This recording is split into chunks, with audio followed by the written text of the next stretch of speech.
Assalamualaikum warahmatullahi wabarakatuh. Peserta didik semua yang berbahagia, pada kesempatan kali ini kita akan mengkaji lebih dalam mengenai sumber hukum Islam. Berbicara tentang sumber hukum Islam, ada sumber hukum Islam yang muttafaq atau yang disepakati, dan ada sumber hukum Islam yang mukhtalaf atau yang tidak disepakati. Adapun fokus kita pada kali ini yaitu sumber hukum Islam yang muttafaq. Sumber hukum Islam muttafaq yang pertama adalah Al-Quran. Al-Quran ditinjau dari segi bahasa berasal dari kata qara'a yaqra'u Qur'anan, artinya bacaan atau yang dibaca. Sedangkan ditinjau dari segi istilah, Al-Quran adalah firman Allah Subhanahu wa Ta'ala dengan lafaz bahasa Arab yang diturunkan kepada Nabi Muhammad SAW dengan perantaraan malaikat Jibril, serta diriwayatkan kepada kita secara mutawatir, serta tertulis dalam lembaran-lembaran mushaf. Isi pokok kandungan Al-Quran. Pertama, Tauhid. Tauhid berbicara mengenai keesaan Allah. Yang kedua, ibadah. Ibadah berbicara mengenai bakti kita sebagai hamba Allah.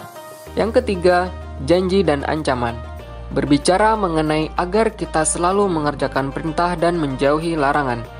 Yang keempat, jalan mencapai kebahagiaan hidup di dunia dan di akhirat, berbicara mengenai pedoman-pedoman hidup kita sebagai umat manusia. Yang kelima, riwayat dan cerita, berbicara mengenai kisah para nabi, kisah umat terdahulu, maupun ilmu pengetahuan seperti penciptaan alam semesta, penciptaan manusia, dan lain-lain. Dasar kehujahan Al-Quran dan kedudukannya. Dasar kehujahan Al-Quran bisa kita lihat pada Al-Quran surah An-Nisa ayat 105. Adapun kedudukan Al-Quran sendiri, yaitu sebagai sumber hukum Islam yang utama dan yang tertinggi dalam hukum Islam. Oleh sebab itu, sumber hukum yang lain tidak boleh bertentangan dengan Al-Quran. Pedoman Al-Quran dalam menetapkan hukum. Dalam menetapkan hukum, Al-Quran berpedoman kepada 3 hal. Yang pertama, tidak memberatkan. Sebagaimana firman Allah dalam Quran surah Al-Baqarah ayat 286, La yukallifullahu nafsan illa wus'aha. Allah tidak membebani seseorang kecuali menurut kesanggupannya. Hal ini seperti tentang azimah atau ketentuan-ketentuan umum Allah. Di antaranya ada sholat, puasa Ramadan, zakat, haji, maupun lainnya. Yang kedua yaitu meminimalisir beban. Berkaitan dengan yang pertama, dengan dasar ini kita mendapat rukhsah atau keringanan dalam beberapa jenis ibadah. Seperti wajib zakat dan haji tadi hanya bagi mereka yang mampu saja. Yang ketiga yaitu berangsur-angsur. Dalam menetapkan hukum atau mensyariatkan hukum tertentu, tidak dilakukan secara sekaligus, melainkan secara bertahap. Seperti pengharaman minuman keras, prosesnya sampai 3 kali. Yang pertama, turun ayat Quran surah Al-Baqarah ayat 219 yang menjelaskan untuk menjauhkan diri dari khamar karena banyak mudaratnya daripada maslahatnya. Yang kedua, turun ayat Quran surah An-Nisa ayat 43 untuk melarang khamar pada satu waktu, dibolehkan pada waktu yang lainnya, yaitu jangan sholat dalam keadaan mabuk, akan tetapi waktu di luar sholat masih tidak ada larangan. Dan yang terakhir, turun ayat Al-Quran surah Al-Maidah ayat 90 yang menyatakan bahwa khamar diharamkan secara tegas. Selanjutnya, yaitu macam-macam ayat Al-Quran. Yang pertama ada ayat muhkamat. Ayat muhkamat artinya adalah ayat yang jelas maknanya dan hukumnya. Contoh, aqimus shalah, perintah untuk menunaikan sholat. Ataupun wa halul bai'a wa harramar riba, jual beli itu halal dan riba itu haram. Yang kedua yaitu ayat mustasyabihat. Artinya, ayat yang tidak pasti arti dan maknanya, sehingga dapat dipahami dengan beberapa kemungkinan. Dan inilah ayat yang perlu penjelasan dari hadis-hadis maupun dari ijma para ulama. Selanjutnya, Sumber hukum Islam mutafak yang kedua adalah al-hadits. Hadits ditinjau dari segi bahasa mempunyai beberapa pengertian, yaitu baru, dekat, dan berita. Sedangkan ditinjau dari segi istilah, hadits adalah segala sesuatu yang disandarkan kepada Nabi Muhammad SAW, baik berupa perkataan, perbuatan, maupun ketetapan atau takrir beliau. Selanjutnya, macam-macam hadits. Yang pertama ada hadits qauliyah.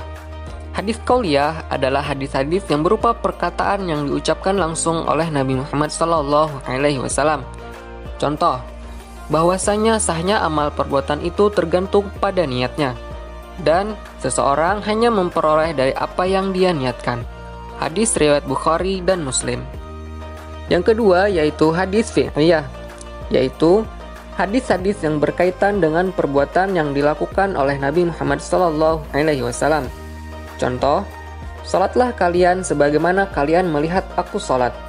Hadis riwayat Bukhari dan Muslim. Yang ketiga yaitu hadis takririyah, yaitu ketetapan beliau terhadap perbuatan ataupun ucapan para sahabat yang dilakukan di hadapan atau sepengetahuan beliau, tetapi beliau mendiamkan dan tidak menolaknya. Hal ini dipandang sebagai persetujuan. Contoh, janganlah seorang pun sholat asar kecuali nanti di Bani Quraidah. Hadis riwayat Bukhari.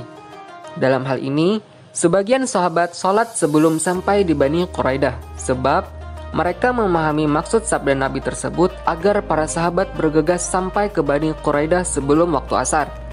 Jika sudah bergegas, namun waktu asar sudah masuk sebelum sampai tujuan, maka tetap laksanakan sholat asar. Akan tetapi, sebagian sahabat lainnya tetap berpegang untuk sholat hanya ketika sampai di Bani Quraidah. Perbedaan para sahabat ini kemudian dilaporkan kepada Nabi, akan tetapi sikap beliau hanya mendiamkan saja.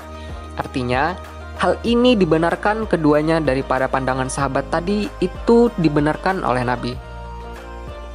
Unsur-unsur hadis terdiri atas sanad, matan, dan rawi. Seperti yang dicontohkan, an Amiril Mu'minin Abi Hafsin Umar bin Khattab radhiyallahu anhu qala sami'tu Rasulullah sallallahu alaihi wasallam yaqul, ini adalah sanad atau silsilah tersambungnya hadis itu kepada Nabi. Selanjutnya, innamal a'malu binniyat wa innamal likulli imri'in ma nawa, dan seterusnya. Ini adalah matan atau isi dari hadis tersebut. Kemudian, rawahu Bukhari wa Muslim. Ini adalah rawinya, yaitu orang-orang yang meriwayatkan hadis tersebut atau yang menuliskannya dalam kitab.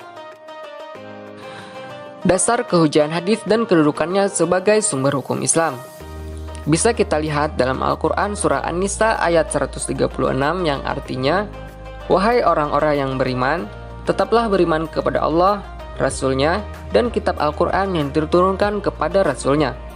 Ataupun dalam hadis riwayat Imam Malik, aku tinggalkan dua pusaka untuk kalian, yang kalian tidak akan tersesat selagi kamu berpegang pada keduanya, yaitu Al-Quran dan Sunnah.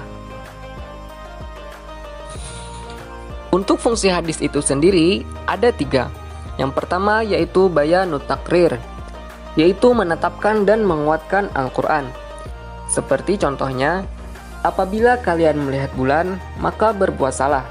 Apabila kalian melihat bulan, maka berbukalah. Hadis riwayat Muslim. Ini sebagai penguat Al-Quran surah Al-Baqarah ayat 185 tentang puasa. Yang kedua, yaitu bayanut tafsir, yaitu menjelaskan atau memberi keterangan atau menafsirkan dan merinci redaksi Al-Quran yang bersifat global. Contoh, Lailatul Qadar berada pada malam ganjil 10 akhir bulan Ramadan. Hadis riwayat Bukhari. Hal ini sebagai penjelas dari Quran surah Al-Qadar. Yang ketiga yaitu bayanut tasyri', yaitu menetapkan hukum baru yang tidak terdapat dalam Al-Quran. Contoh, Rasul telah mewajibkan zakat fitrah kepada manusia pada bulan Ramadan 1 sa' kurma atau gandum untuk setiap orang laki-laki maupun perempuan muslim. Selanjutnya, sumber hukum Islam muttafaq yang ketiga adalah ijma'. Secara bahasa, ijma' berasal dari kata ajma' yang artinya memutuskan atau menyepakati sesuatu.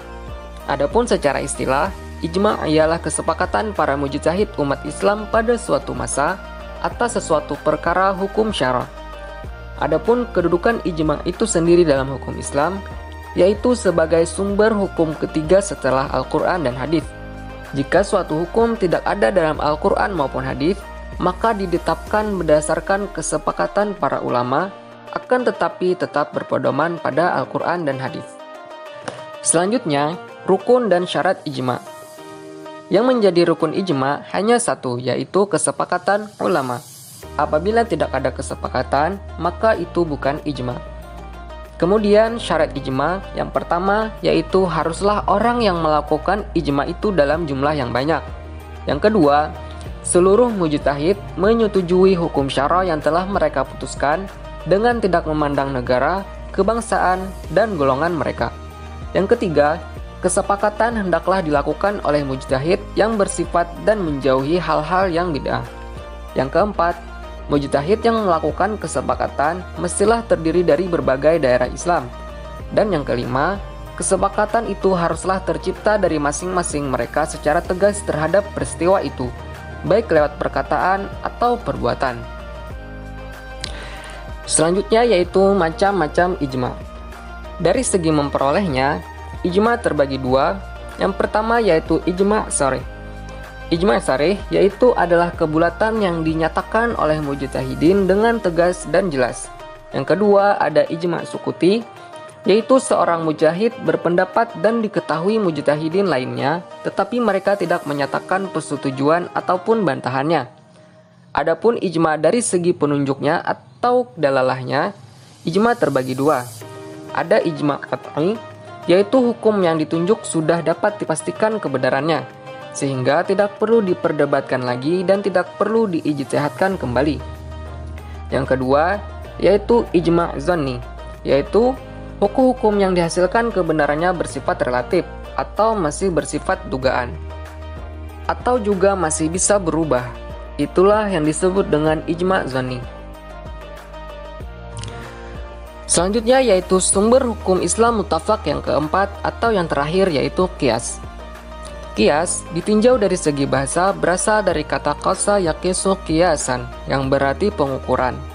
Maksudnya yaitu mengukur suatu atas sesuatu yang lain dan kemudian menyamakan antara keduanya. Adapun qiyas ditinjau dari segi istilah usul fikih itu sendiri, ialah menyamakan suatu masalah yang tidak terdapat ketentuan hukumnya dalam nas Al-Quran maupun hadis. Akan tetapi ada persamaan ilat hukumnya atau motif hukumnya antara kedua masalah tersebut. Adapun rukun qiyas yaitu ada al-aslu, artinya adanya pokok persoalan yang telah disebutkan hukumnya di dalam nas. Yang kedua, al-far'u, yaitu adanya cabang yang tidak ada nas yang menjelaskan hukumnya. Yang ketiga ada al-hukmu, yaitu adanya ketetapan hukum yang ada pada pokok dan ia akan diberlakukan sama pada cabang. Dan yang terakhir ada al-illah, adanya kesamaan sifat, yaitu sifat atau keadaan yang dijumpai pada cabang dan juga pada pokok. Selanjutnya yaitu macam-macam qiyas. Yang pertama ada qiyas aula. Qiyas aula yaitu ilat yang mewajibkan adanya hukum dan keadaan far'un lebih utama mendapatkan hukum tersebut daripada asal. Contoh, memukul sama dengan mengatakan kepada orang tua karena sama-sama menyakiti. Yang kedua, ada qiyas musawi. Qiyas musawi yaitu ilat yang mewajibkan adanya hukum dan keadaan far'un sama dengan asal untuk mendapatkan hukum. Contoh, membakar sama dengan memakan harta anak yatim karena sama-sama habis dan rusak. Yang ketiga, yaitu qiyas dilalah. Qiyas dilalah yaitu ilat yang adanya menunjukkan kepada hukum tetapi tidak mewajibkannya. Contoh, harta anak kecil sama dengan sudah balik dalam hal wajib membayar zakat karena sama-sama berkembang dan bertambah. Yang keempat, ada qiyas sya'bah, yaitu qiyas yang keadaan far'unnya padanya bolak-balik antara dua asal, lalu ia dihubungkan dengan asal yang lebih banyak persamaannya dengannya. Contoh, melukai hamba sahaya atau budak sama dengan melukai orang merdeka, karena mereka sama-sama manusia. Dan yang terakhir, ada qiyas adna, yaitu kias yang far'unnya lebih rendah kedudukannya daripada asal untuk mendapatkan hukum yang sama. Contoh, mengkiaskan perhiasan perak bagi laki-laki dengan perhiasan emas tentang haram hukumnya, dengan ilat berbangga-bangga. Artinya, walaupun perak dibolehkan bagi laki-laki, dengan ilat memakainya dengan berbangga-bangga bisa menjadi haram hukumnya. Peserta didik semua yang berbahagia, demikian tadi itu ialah penjelasan singkat mengenai sumber hukum Islam yang mutafak. Mudah-mudahan Allah Subhanahu wa Ta'ala memberikan kita pemahaman dan menilainya sebagai amal ibadah. Kita akhiri pertemuan kita pada hari ini dengan mengucapkan hamdalah. Alhamdulillah. Sekian dan terima kasih. Wassalamualaikum warahmatullahi wabarakatuh.